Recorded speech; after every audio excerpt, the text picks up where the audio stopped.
algo con R. Algo con R. Los bonaerenses eligieron ayer 46 diputados y 23 senadores provinciales tras el desdoblamiento respecto a las elecciones nacionales del 26 de octubre. Según la Junta Electoral de la provincia de Buenos Aires, más de 14 millones de bonaerenses estaban habilitados para votar en 41.189 mesas y el 63% del padrón fue el que efectivamente votó.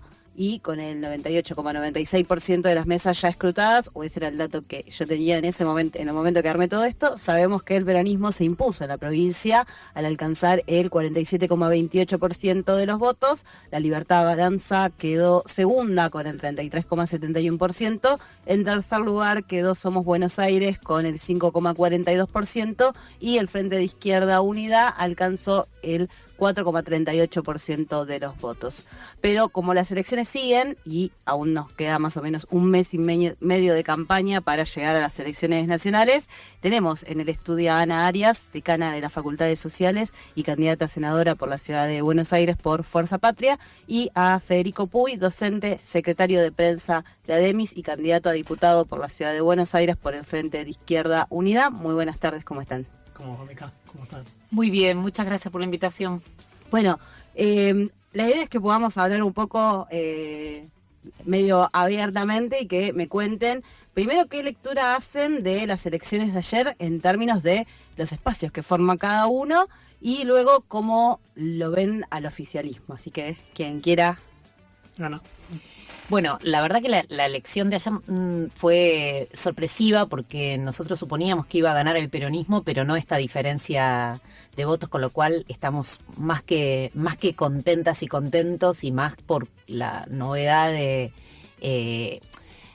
porque se esperaba que hubiera una reacción frente a la violencia que supone, a la crueldad que supone el gobierno de Milei, y además el gobierno de Axel Kicillof venía sosteniendo una disputa ahí, pero también es cierto que en términos electorales no venía siendo la tendencia que venían mostrando las elecciones en relación a Milei, si bien es cierto que alguna de las provinciales también podía leerse. Esta tiene una lectura claramente de límite al modelo de crueldad de Milei, así que muy esperanzadas y esperanzados a ver qué supone esto, y volvió a mostrar la potencia de... ¿Se escucha bien? Sí, perfecto.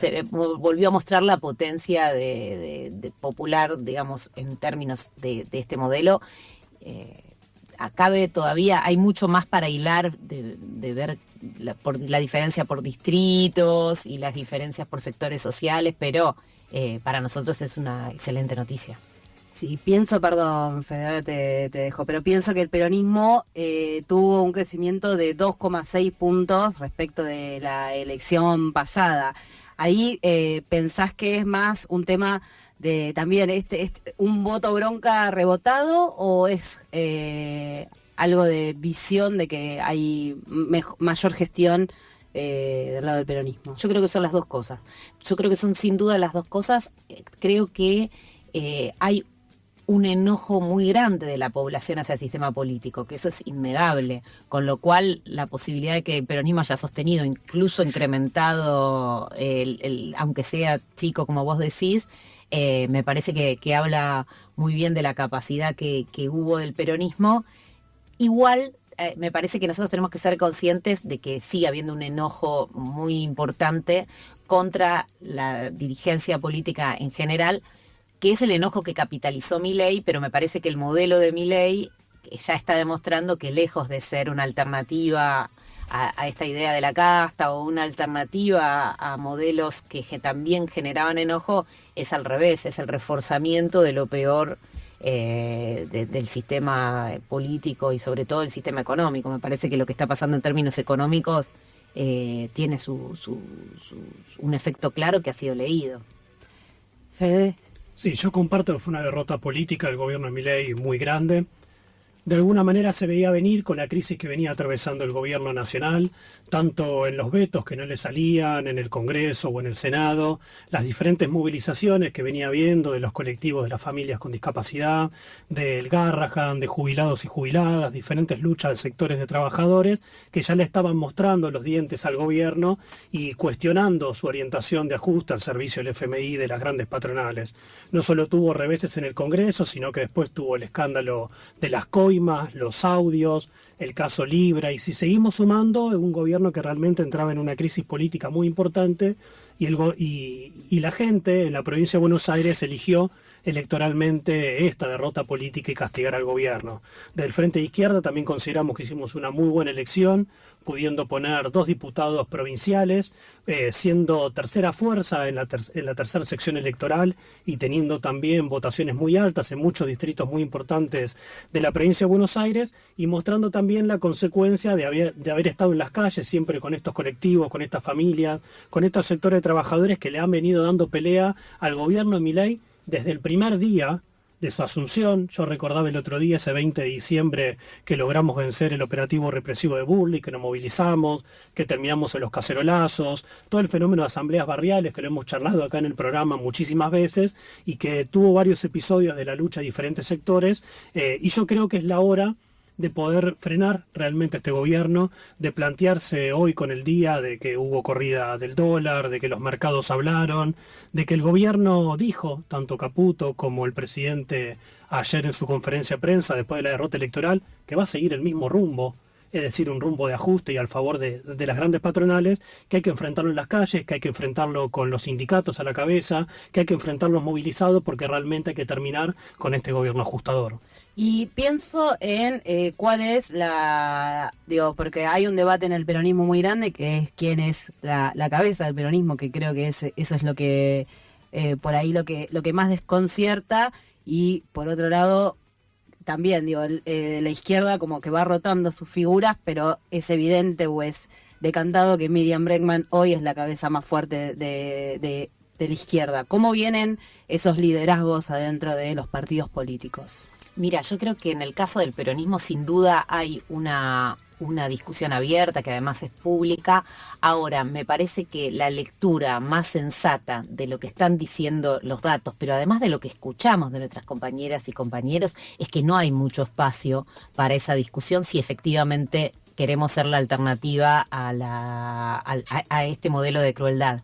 Con lo cual creo que lo que pasó en Provincia de Buenos Aires, que fue una lista que logró la unidad, esa unidad tiene que volverse en unidad programática, en unidad de sentido, y a eso vamos a apostar todo lo que estamos construyendo ahí, porque me parece que es la posibilidad de la alternativa, porque lo que está pasando en el país es de un nivel de violencia y de crueldad muy enorme.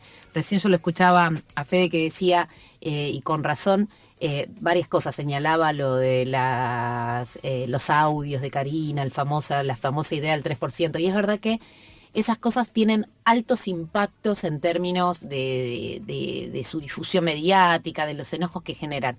Pero yo creo que el suelo sobre el que operó esa denuncia, que me parece muy grave, es un suelo de una crueldad enorme.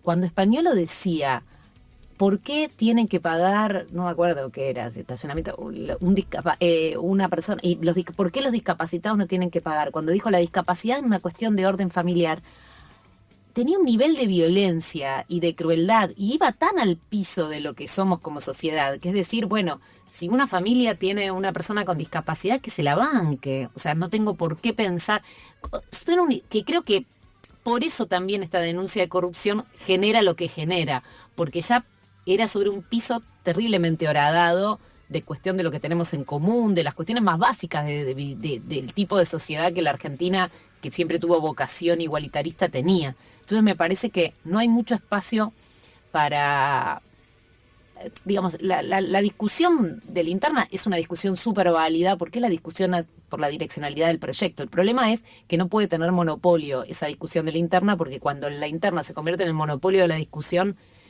con razón, todo el mundo se enoja y no conduce a un buen lugar. Con lo cual, que habrá interna, va a haber, pero ojalá que haya la capacidad política, que tengamos la capacidad política de direccionar eso hacia lo que el país hoy está pidiendo. Sí, bueno, nosotros estamos proponiendo, encabezando acá en la lista de la Ciudad de Buenos Aires con Miriam Breckman, una compañera de mucha trayectoria política en derechos humanos, en las luchas sociales, en la lucha de los trabajadores.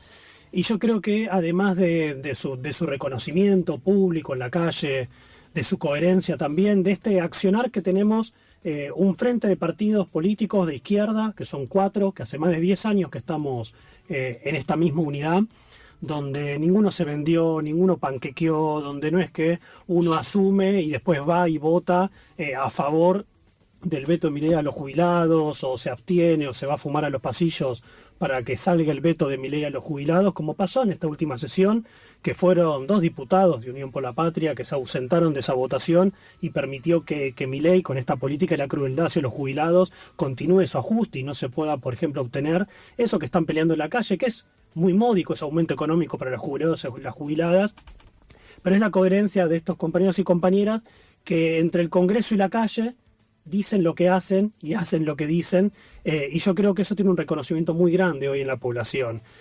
No solo reconocer que en cada represión a los jubilados está Miriam, está el Chipi, está Levilca, está Nico del Caño, en las movilizaciones del Garrahan, que hay también la propia militancia, el Frente de Izquierda, que confecciona las listas, que está lleno de luchadores y de luchadoras. En la Ciudad de Buenos Aires va Calu, una compañera que es jubilada de todos los miércoles en las listas nuestras, enfermeras del Garrahan, bueno, yo que soy docente de primaria. Entonces yo creo que esta coherencia, muy diferente no solo a los diferentes bloques políticos que se han puesto la peluca en diferentes momentos y levantado la mano a favor de diferentes leyes de ajuste del gobierno de Milei, sino que también han acompañado en la calle. Yo creo que eso, más que el liderazgo, es algo colectivo que se va construyendo en la calle, es un llamado a la autoorganización y a la movilización por fuera del Parlamento y a fortalecer el Frente Izquierda para fortalecer esas luchas.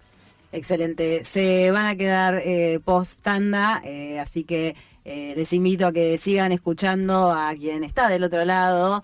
Están en la mesa de Algo con R, Ana Arias, decana de la Facultad de Sociales y candidata a senadora por la Ciudad de Buenos Aires por Fuerza Patria, y Federico Puy, docente y secretario de prensa de ADEMIS y candidato a diputado por la Ciudad de Buenos Aires por el Frente de Izquierda. Y seguimos en esta supermesa con Ana Arias, decana de la Facultad de Sociales y candidata a senadora por la Ciudad de Buenos Aires por Fuerza Patria, y con Federico Puy, docente, secretario de prensa de ADEMIS y candidato a diputado por la Ciudad de Buenos Aires por el Frente de Izquierda Unidad. Les quiero, bueno, dijimos que fuera del aire les dije que íbamos a hablar de la parte que les divierte a ustedes, entiendo yo, que es de la educación pública y, como dijeron ya, es uno de los puntos principales que fue atacado y que se siente ese ataque en las calles, pero la educación siempre ha sido un punto de dolor para los gobiernos. El sueldo de los docentes, el sueldo de los no docentes y los presupuestos. Digo, no es la primera vez que se reclama por presupuesto para las universidades y para las escuelas en general. Bueno, me gustaría saber cuáles son, si hay propuestas que estén pensadas para llevarse al Congreso desde cada uno de los espacios, y por qué es importante que se sumen diputados y senadores de cada uno de esos espacios al Congreso. Bueno, una es que yo coincido en que siempre la educación ha sido un objeto primordial para el pueblo argentino. Y no siempre ha sido objeto de dolor, porque, por ejemplo, nosotros logramos algunas cosas. Yo quiero hablar algo del sistema universitario, pero no porque lo considere el más importante, la parte más importante, y no porque la que yo más conozco, ¿no? Pero, por ejemplo, en Argentina, cada 4 jóvenes están en el sistema de educación superior, entre los institutos de formación y las universidades. Y eso es un logro de la sociedad argentina enorme, pero que no fue producto de una evolución natural, sino que hubo una apuesta política a lograr eso, y eso se logró. Hay una universidad por provincia, hubo programas de apoyo a estudiantes, todas cuestiones que se han limitado, y hubo mejoras en los salarios, por ejemplo, de los docentes universitarios durante este siglo, que nunca fueron espectaculares, sin duda. Siempre nos quejamos, siempre intentamos que fueran más altos, pero que eran diametralmente distintos a los que hubo en la década del 90. Nosotros ahora estamos en la previa, hablando de proyectos legislativos, en la previa a lo que se supone va a ser el veto a la ley de financiamiento universitario. Y eso me parece que es algo importante para comentar, porque si sucede este veto, vamos a tener que generar un proceso de movilización muy alto para lograr que la insistencia en diputados efectivamente logre lo que se pudo lograr con la ley de discapacidad, que es sostener el proyecto de ley. A mí me parece que eso es algo que va a marcar la coyuntura de los próximos días. Se supone que hasta el jueves tiene tiempo Milei de vetar esta ley de financiamiento, porque lo que está sucediendo con las universidades es que una falsa idea de normalidad, que sosteniendo con mucho esfuerzo los docentes, sosteniendo con mucho esfuerzo las prácticas, pero lo cierto es que los salarios de los docentes disminuyeron entre un 30 y un 40% de acuerdo a quien mida. El otro día el decano de Exactas decía, es como si en el periodo de Milei 6 meses no nos hubieran pagado. Es un nivel de ajuste de los salarios enormes, pero además se dejaron de financiar investigaciones, con lo cual esos efectos de estos desfinanciamientos se van a seguir viendo en los años, con lo cual hoy salir a defender ese presupuesto es fundamental, porque vamos a estar muchos años intentando levantar todo lo que se va a perder.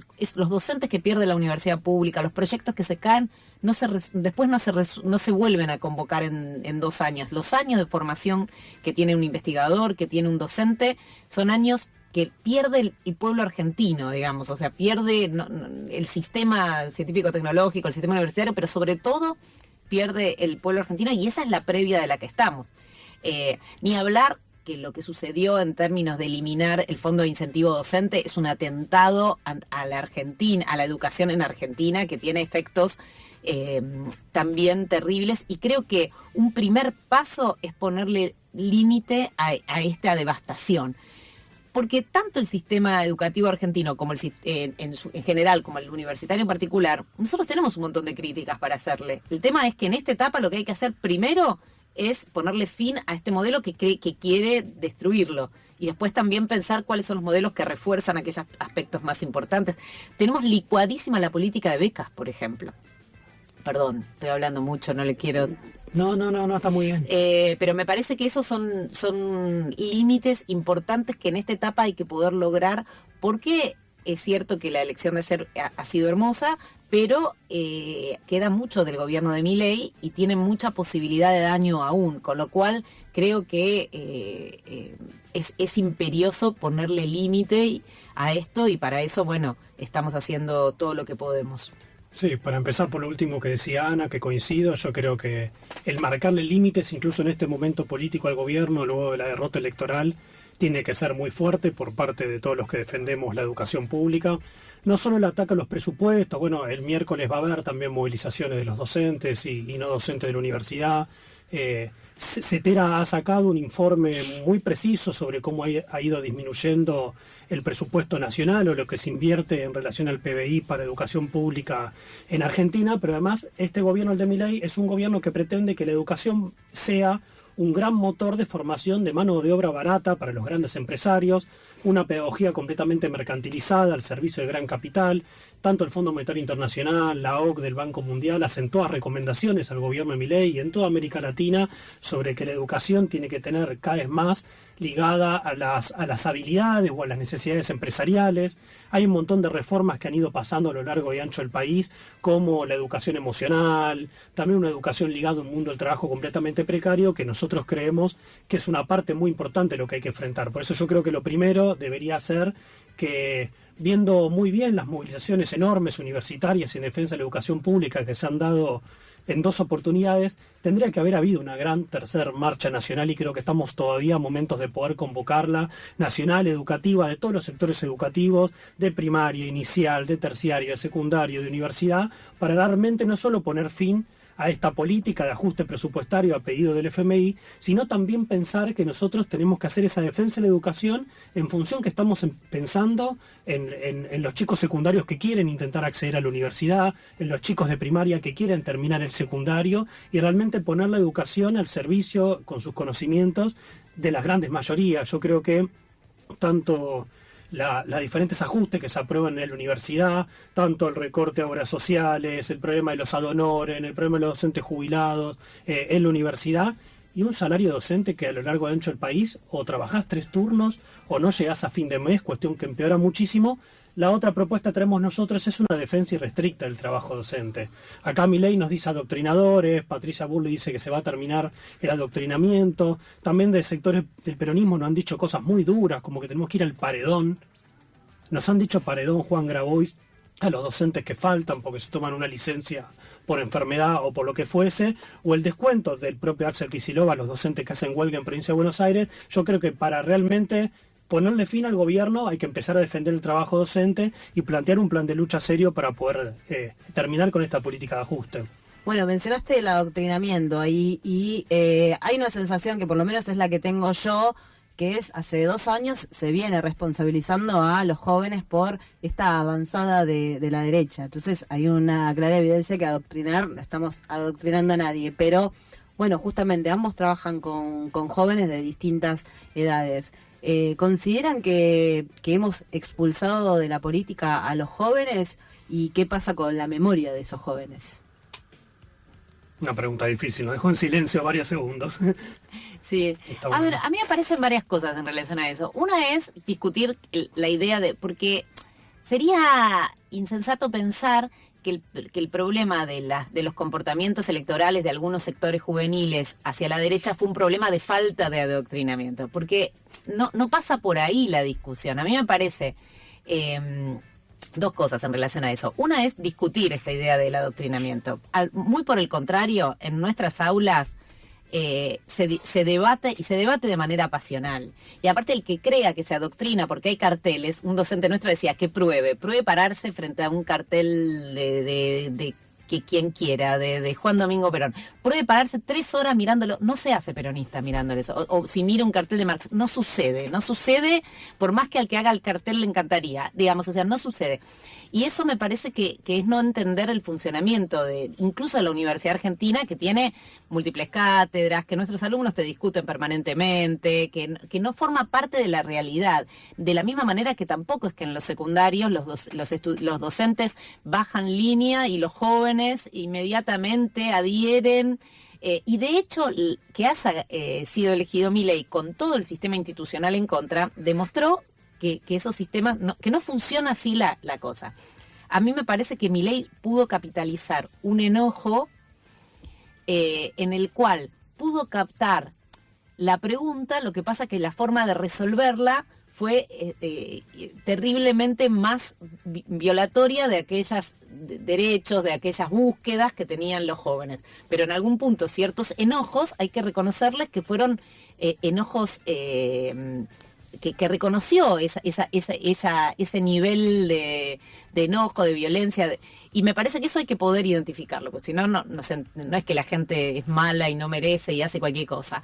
Digo, me parece que hay que poder reconocer eso. Me parece que lo que sí está demostrando, por ejemplo, la elección del otro día, es que la respuesta que da Milei a ese enojo genera una enorme violencia, perfora los pisos de desigualdad, genera menores posibilidades a los sectores jóvenes, y de hecho se está empezando a notar esa diferencia. No fue un problema de falta de adoctrinamiento o de falta de educación el que los jóvenes tuvieran ese tipo de comportamientos electorales, porque si no sería iluminista, sino que el problema es cómo nosotros logramos proponer nuevas ideas de futuro, nuevas posibilidades para esos jóvenes, y en eso es lo que estamos intentando. Nosotros, bueno, es la propuesta la apuesta del espacio político en el que yo estoy, es la apuesta de construir parándonos en lo mejor que pudimos construir, pero reconociendo que faltaron cuestiones, que hay cuestiones que estuvieron mal y que hay que revisar, pero que tenemos la capacidad del acumulado histórico que tiene el peronismo para poder dar respuesta a esta nueva realidad en un nuevo código. Sí, yo creo que cuando te dice Milei que estamos adoctrinando, hace una configuración pedagógica de que los chicos y las chicas, los estudiantes, son hojas en blanco, son tábulas rasa, que aceptan todo acríticamente, que no pueden construir su propio pensamiento, que este pensamiento no puede ser crítico, que los contenidos de esta educación no tienen que ver con lo histórico, con lo político, con lo social, con lo cultural, y hace una banalización de nuestro trabajo educativo. Yo comparto con Ana, no es que yo llego a 3er grado y diga, bueno, vamos a poner Carlos Marx en el pizarrón. Uno no trabaja así en la escuela, trabaja con hipótesis, trabaja con diferentes voces, empieza a intentar hacer un acto más dialógico en la propia aula para poder... Y los chicos tienen mucho poder, además, en tu aula. Mucho poder, y traen sus experiencias y dicen lo que opinan sin ningún tipo de problema, y me parece que eso es lo rico de pensar una educación completamente crítica y que sea emancipadora en este sentido. Pero cuando estos gobiernos de ultraderecha, que lo hace Trump, lo hacen otros también a nivel mundial, pretenden hablar de la neutralidad educativa en las aulas, no quieren neutralidad educativa, quieren una educación completamente ligada al mercado, y que esos chicos y esas chicas vayan a agachar la cabeza a las grandes patronales, a las fábricas, que no sepan sus derechos, que digan sí señor y vayan a ser super explotados por horas. Quieren una educación que enseñe a obedecer y no a pensar. Por eso yo creo que, bueno, nosotros también estamos discutiendo, bueno, justo charlamos en el interín de que mañana presentamos en la Facultad de Sociales, en la Facultad acá de Ana, el libro Zurda de Miriam Bregman, porque queremos discutir cómo esto que nos llaman el cuco del comunismo, el fantasma del comunismo, los marxistas, el marxismo cultural con el que acusan a los docentes de adoctrinadores, para nosotros es una forma de que la juventud vuelva a tomar en sus propios destinos, sus propios pensamientos, sus propias luchas, y realmente sea un sujeto que lo tenemos que pensar unido a la clase obrera, con su propio partido de trabajadores y trabajadoras, de alguna manera con un programa que no sea el que los jóvenes, la única oportunidad que tienen en la vida es terminar el secundario y mandarlo a una fábrica metalúrgica a que tengan que trabajar 12 horas y romperse el lomo, su cabeza y su vida, solamente para darle ganancias capitalistas a un empresario o a otro, sea más nacional, menos nacional o quien fuese, sino que tengan una educación realmente liberadora para emancipar sus propias vidas del yugo del capital. ¿Te puedo agregar una cosa? Que además esta derecha no tiene un proyecto educativo. Pensemos, Trump cerró el Ministerio de Educación de su país. No es que están proponiendo un modelo universitario alternativo. No es que están diciendo, bueno, no voy a financiar estas líneas de investigación, pero sí voy a financiar estas otras. Este modelo de la derecha plantea la destrucción directamente del sistema. No es consistente con otras derechas que hemos tenido en otro momento, que sí tuvieron un proyecto.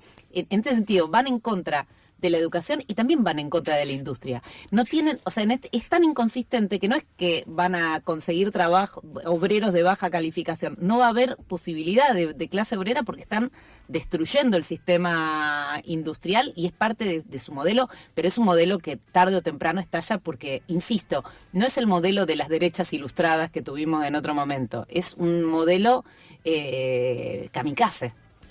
Por último, van a ser referentes de la ciudad de Buenos Aires. Quería saber si identifican hoy una problemática de un vecino o vecina de la ciudad de Buenos Aires que sea diferente de la que hay a nivel nacional. Sí, me parece que la vecina de la ciudad de Buenos Aires está, por un lado, en la ciudad más rica de nuestro país, con una historia cultural, con una forma de ser, digamos, sin duda yo creo que la realidad tiene que ser pensada en términos metropolitanos, porque no es que el que vive 3 cuadras de la General Paz para allá o para acá es diametralmente distinto, por supuesto que no. Pero creo que la ciudad de Buenos Aires tiene un acumulado, una forma de vincularse incluso con los sistemas públicos que es distinta. Yo quiero rescatar algo que creo que va a estar de acuerdo conmigo, Federico, que la ciudad de Buenos Aires todavía tiene en términos educativos un sistema de educación pública que sigue teniendo los mismos niveles y en algunos lugares incluso muy superiores a las privadas. Es uno de los, o sea, con todos los defectos que tienen, con todo su desfinanciamiento y con todo, sigue teniendo una riqueza que incluso y los sistemas públicos de salud también, a pesar de haber sido tan atacados, siguen teniendo un germen de un lugar muy interesante para aprobar propuestas. La ciudad de Buenos Aires tiene mucha capacidad para eso. Última cosa, para defender esto del adoctrinamiento, fíjate, en la facultad de la cual yo soy decana y soy candidata de una lista, mañana viene la candidata de otra lista a la misma facultad a presentar, y eso no genera ningún problema. O sea, te quiero decir, no es que va a decir, mirá lo que pasó. Es lo habitual en nuestra facultad. O sea, que vengan distintos sectores. Y esa riqueza me parece que es una riqueza de la educación pública que también hay que poder mostrarla. Por eso quiero decir, o sea, porque, insisto, a nadie le pareció raro. Y no sé si en todos los lados pasan estas cosas. No, yo coincido con eso. Hay una potencialidad estructurada, una capacidad enorme de la educación pública en Argentina y en la ciudad de Buenos Aires. Acá el gobierno de Jorge Macri, junto también con el gobierno de los sindicatos, como la Conducción Celeste de UTRE y otros sindicatos, han dejado pasar reformas muy serias en la educación acá en la ciudad de Buenos Aires. La reforma Va Aprende, que es para todos los niveles educativos, especial, media, primaria, porque es bastante mejor alumno de Milei Jorge Macri, intentando tener una educación más mercantilizada, pero surgen muchas resistencias. Yo creo que si tendría que pensar dos propuestas para tanto los docentes como los estudiantes de la ciudad de Buenos Aires, en principio nosotros deberíamos empezar a discutir, no sé cómo sería en universidad, se podría pensar, pero por lo menos en nuestros niveles educativos, la reducción de la jornada laboral docente, aumentar nuestros salarios, que hace que uno tenga que trabajar 2 o 3 turnos en un gremio de mayorías de compañeras, poder reducir esa jornada a 6 horas, con 4 frente a grado y otras 2 horas para el resto de las tareas, que todo el mundo que tiene un amigo docente sabe que se lleva trabajos a su casa, que planifica las clases, sin rebajar el salario, incluso con las capacitaciones en servicio y en ese horario laboral. Y además de eso y de enfrentar estas reformas y tirarlas, yo creo que hay que discutir una educación que sea realmente significativa para los amplios sectores de la juventud, que como decía Ana antes, lo único que le queda es ir a pedalear para Pedido Ya, para Rappi, para poder llevar un plato de comida a sus casas, y un chico que está bajo esas condiciones realmente no piensa en que su educación realmente va a ser significativa para su mundo cultural, ideológico, artístico o para su propia vida laboral, y en ese sentido yo creo que hay que pelear por el conjunto de la reducción de la jornada laboral, afectar los intereses de los grandes capitalistas en Argentina para crear puestos de trabajo, que se trabaje menos para poder también tener tiempo disponible para acceder mayormente a la educación y a la cultura. Y yo creo que en este sentido, y por último, nosotros tenemos que pensar que hoy la gran reforma laboral en Argentina y que afecta a la Ciudad de Buenos Aires es el DNU que votó Milei, de la ley bases a principio de año. Yo creo que están los votos y que estaría a la disposición realmente para, con un plan de lucha activo y movilizarse, tirar abajo esa reforma laboral que hace que hoy nuestros estudiantes realmente no tengan ningún futuro en Argentina más que ser carne de cañón de algún empresario. Sí, sin duda, bajar el DNU de Milei tiene que hacer un proyecto sin el cual, un proyecto de freno, esperemos que pronto. Bueno, por último, le vamos a dejar un minutito a cada uno para que hagan alguna reflexión, algún análisis de cara, bueno, nos queda un trecho todavía, ¿no? De cara a octubre, pero digo, ya podemos decir que terminó una elección y ya estamos en campaña para la otra.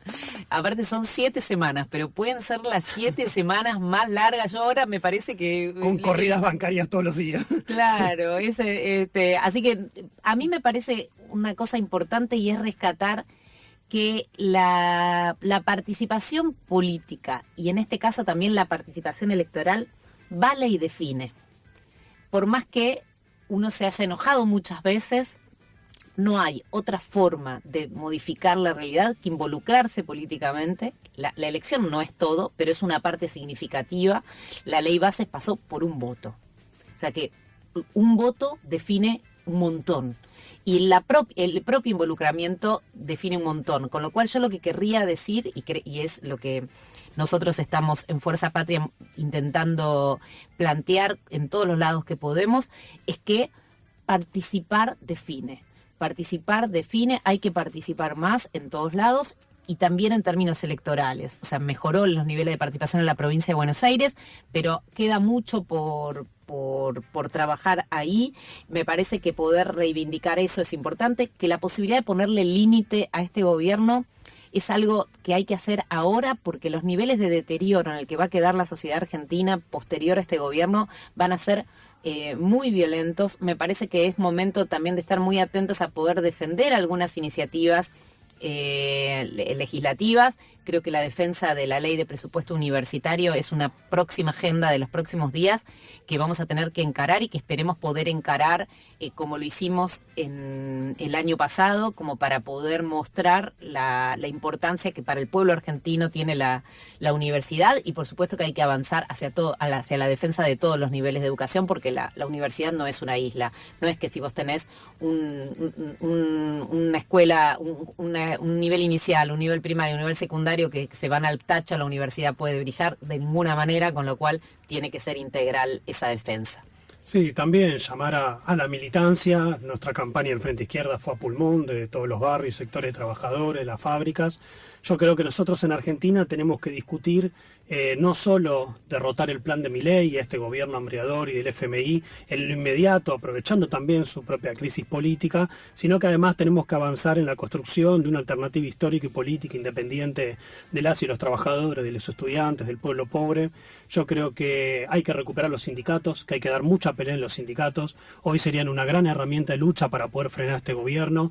Hemos visto lucha en aceiteros, hace muy poco los contratistas de la UOM, en Rosario, también en los trabajadores de Georgalos, de Seco, diferentes luchas que podrían haber configurado un derrotero del gobierno de Milei por el lado de la clase obrera y de sus movilizaciones, y en este sentido también hacer un llamado no solo al fortalecer el Frente Izquierda, a la militancia, a pensar las discusiones sobre la posibilidad de la construcción de un propio gobierno de trabajadores y trabajadoras y del socialismo, y pensar que podemos estar ante la construcción de un gran partido de trabajadores y trabajadoras en Argentina.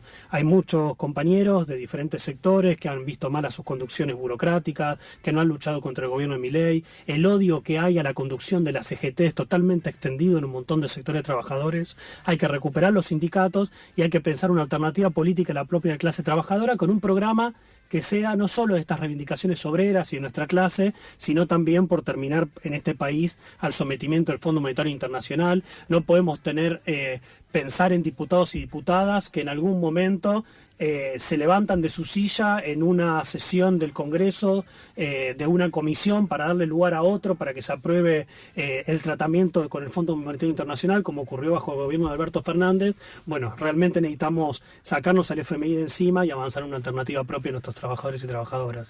Perfecto, les agradecemos muchísimo por haber estado en Algo con R y en FM La Tribu.